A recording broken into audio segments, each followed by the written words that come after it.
Last week, I saw an interesting headline on phys.org. Roe v. Wade repeal impacts where young women choose to go to college, researcher finds. In the wake of the U.S. Supreme Court's decision, female students are more likely to choose a university or college in states where abortion rights and access are upheld. The research conducted with the Tulane University School of Public Health and Tropical Medicine indicates a potential impact on future workforces and economic development in states with stricter abortion laws, as young people often live and work in the state they go to college. Well, makes sense to me, and it's a published study, so it must be true. That's it. End of video. Good night, everyone. Okay, yeah, I don't really run that type of channel, so let's go ahead and dig into it. The Supreme Court of the United States overturned Roe v. Wade, which establishes the federal right to abortion, in June of 2022. This study, published this month in Economic Letters, examined application data from 71 of the top 100 institutions in the United States from 2018 to 2022. 19 schools were in states that had banned abortion following the Supreme Court decision, and 52 schools were in states that preserved abortion access. They did, in fact, find a change in the number of female applicants, a drop of 1%.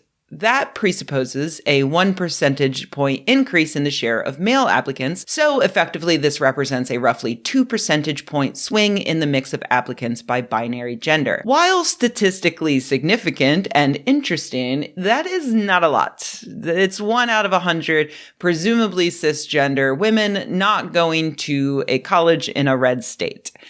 Add to that a few other issues that it doesn't look like this study really controlled for, like, first of all, what other big thing happened between 2018 and 2022?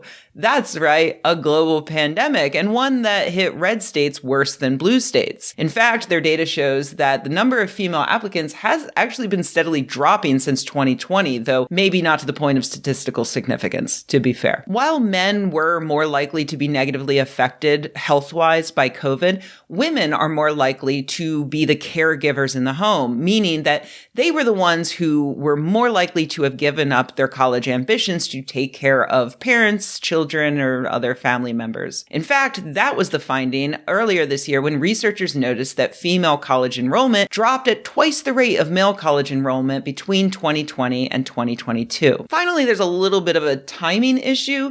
This research looked at college applications for fall of 2022, the only semester they had data for post Roe v. Wade falling. The authors note that most of the colleges they included had an application deadline for that semester back in December of 2021, a full 6 months before the Supreme Court decision happened. While it was in the news back then that this might be a possibility, I just don't think that we can expect to see much of an impact that quickly, especially considering all of these other confounding factors. So honestly, I just can't see why this is a study that deserves any kind of headline. And, I wouldn't be making a video about it were it not getting spread around a bit. If anything, it's a very, very preliminary finding that requires a lot more research once more time has passed. But the premise is definitely solid. A Gallup poll in April of this year found that 72% of students currently enrolled in college say the reproductive health laws in their state has some influence on their decision to remain there. And 60% of unenrolled adults said that it has some influence on where they decide to eventually enroll in college. In both groups, people under the age of 24 were most concerned about this issue. Of course, what you'd report on a survey isn't necessarily what you're going to do in real life. And these are people who just say that the reproductive rights laws are one part of their decision, which will surely include other possibly more important factors to them, like tuition cost, housing, finding an institution that actually matches their other values and interests, etc. I did find this tidbit very interesting, though. Among the prospective students who reported that these laws are important to their decision, 74% of Republicans favored states with fewer abortion restrictions. That's an incredibly large number of Republicans who clearly disagree with their own party's focus on controlling women's bodies. These abortion restrictions are so wildly unpopular, and they're having such a clear and obvious negative impact on the people who live in these red states. I can absolutely see future research showing that the institutions in those states are going to be losing students. I mean, hell, we're already seeing Florida's conservative policies lead to record shortage of teachers this school year. The president of the Florida Education Association says it's due to both bad pay and bad laws. Teachers are saying, look, I don't even know if I can talk about a shooting that happened in Jacksonville and how it was race-related, or the fact that we have people who are neo-Nazis in Orlando. We don't know if we can talk about those things without running afoul of the law, and yet those are important issues that students see on the news or see on social media and really want to discuss. The problem is even worse, of course, for cis women, other people with working uteruses. College is when many people become regularly sexually active for the first time, and that inevitably leads to broken condoms, forgotten birth control pills, drunken mistakes, and unfortunately, sexual assault. In a state that has outlawed abortion, those things can easily snowball into a bigger problem.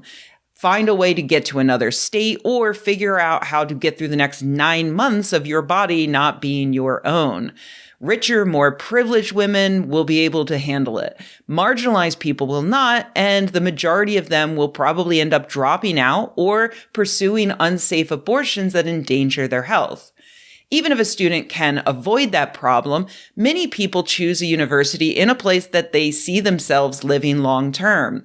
What happens when you graduate, stick around, and actually want to start a family? Mothers in states with abortion bans are 3 times more likely to die than mothers in other states, and their infants are 30% more likely to die. And again, the people who suffer the most are the marginalized people. Native American women's maternal mortality rates were 4.5 times higher than those of white women, and Black women's rates were 2.6 times the rate of white women. That's why, even though I know there's a very good chance women will choose to not apply to colleges in states with abortion restrictions, and I hope that they don't, end up in those states for their own sakes, I actually, for the sake of society, hope that that's not what happens, because this absolutely will snowball. Poor, marginalized people won't have a choice of where to go to college, so many of them will stay in those red states, get pregnant, and die or drop out, or both. Wealthier women will go elsewhere to get a good college education, where they will most likely come out more liberal than when they went in, and they will likely then start their careers in those more liberal states. That will leave those marginalized people to fend for themselves politically, as states like Texas and Mississippi just turn redder and redder. What's the solution to all this? Well, reestablishing legal abortion at the federal level would be a good start.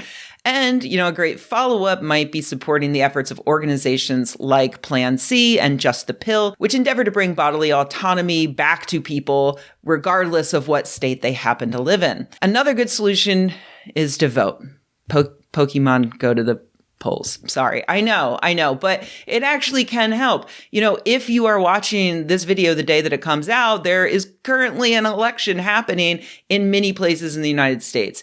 If you live in Kentucky, Ohio, Mississippi, Virginia, or Pennsylvania, for instance, you can go out and vote to help protect abortion rights in your area. So please do that. Thank you.